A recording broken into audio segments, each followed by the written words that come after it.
As you all know, Canada is a nation full of opportunities and freedom. People from all around the world come to Canada to seek for a better life, escape from war, or poverty. Canada wholeheartedly accepts them and gives them money to start a better life. However, how about those that are here in Canada from the very beginning? Those who have landed here before anyone else. These people are called the Indigenous people. How is the government affecting them? Why are they suffering the most in Canada? To answer all these questions, we need to go back in time. The Indigenous people live on land now called Canada centuries before the European settlers have first arrived. They even had control over all of their land, but they considered it as a gift from God, as both the land and natural resources should be shared by everyone. However, a cycle of cultural, social, and physical destruction began when European cultures and values were forced upon them. Furthermore, the indigenous populations have completely wiped out through the participation in wars such as the War of 1812. Modern governments have formed to completely overpower them, and false treaties have been used by the federal government in the past to completely take over the indigenous people's rights as well as their land rights. These false treaties have been based under the Indian Act, which have occurred in the past numerous times and are still being used today by the municipal governments. The process of taking over these innocent individuals' lands is becoming a serious crisis, as the level of discrimination and inequality is having a serious threat on their life as well as their community. Moreover, most of the land claims are not being dealt with by the political will since it is too costly and is not popular. For instance, the Attawapiskat land, which is in northern Ontario, held a diamond mine as their wealth.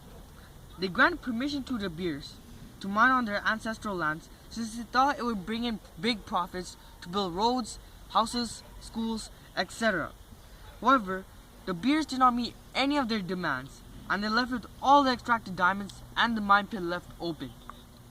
Not only did the Attawapiskat tribe get scammed, but it also severely impacted their health as well as the area around them, because it caused pollution, contamination of soil and water, and loss of biodiversity because of mining. The indigenous people negotiated in good faith and believed in the federal government, as they thought they believed in them as well. However, according to the 8th Fire, the British paid the Mississauga tribe $60 for 250 acres of land that now makes up the city of Toronto. Therefore, the most eye-opening part about this issue is beyond comparison. The indigenous peoples are being severely affected by past and present scandals by the federal government. As a result, through depression and anxiety, substance abuse, violence, and poverty, the indigenous population is dramatically declining at a very high rate. Therefore, one of Canada's most prime and significant cultures is getting destroyed.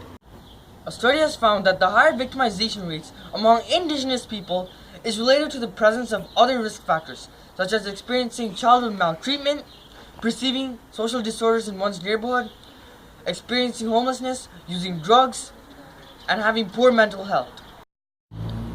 According to the victimization of Aboriginals in Canada, 40% of Indigenous people were more likely than 29% of non-Indigenous people to report having experienced some form of childhood physical or sexual maltreatment before the age of 15.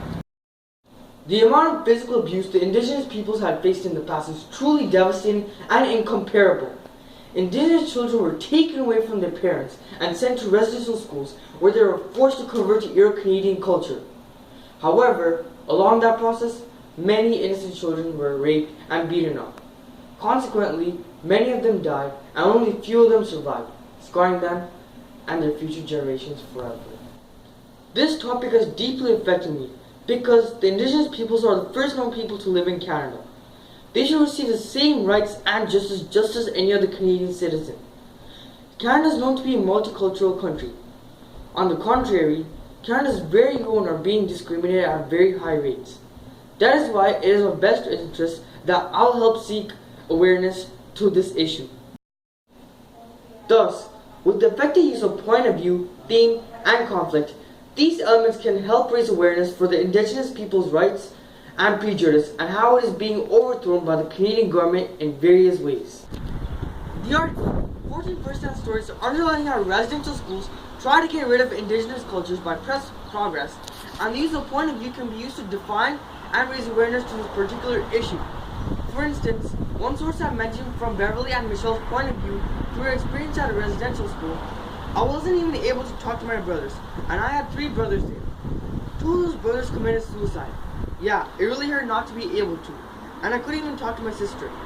This piece of evidence clearly supports this element, since it describes how Indigenous individuals have gone through discrimination and inequality, as there is a very deeper meaning to this issue. Theme, as well as the speech Indigenous Rights by Romeo Saginash, can also help raise awareness to the particular issue, since it uses theme as well as the concise use of language and answer to the question, so what? As it is the perfect combination of a powerful yet meaningful theme.